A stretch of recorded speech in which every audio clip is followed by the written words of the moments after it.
नबी पाक अलैहिस्सलाम ने फरमाया, एक शख्स ने बादलों के अंदर से आवाज़ सुनी कि फ़लाँ आदमी का खेत और बाग खुश्क हो गया है, वहाँ बरसो और उसके खेत को सैराब करो। वो बड़ा हैरान हुआ कि बादल से आवाज़ आ रही।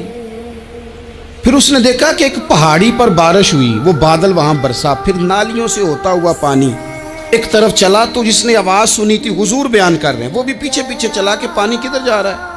उसने जाके देखा कि एक मकाम पे एक बाग को वो पानी लग रहा है और एक आदमी वो पानी लगा रहा है। उसने उससे पूछा, तेरा नाम क्या है? उसने कहा, क्यों? कहने लगा, बता ना। उसने नाम बताया तो कहने लगा, यही तो वो नाम है जो मैंने बादलों के अंदर से सुना कि फलां के खेत को पानी दे दो। उसने कहा, यार तू क्या अमल करता है कि स्पेशल तेरे लिए बारिश बरसे?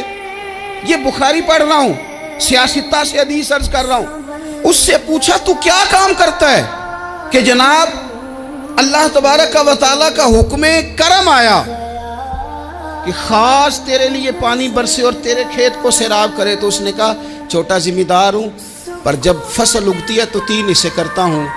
एक हिस्सा अपने बाल बच्चों पे, बहन भाइयों पे खर्च करता हूँ, एक हिस्सा पूरा, और एक हिस्सा दोबारा काश्तकारी पे लगाता हूँ, और तीसरा हिस्सा खालिस मैंने मिस्कीनों, यतीमों और गरीबों के लिए रखा हुआ है।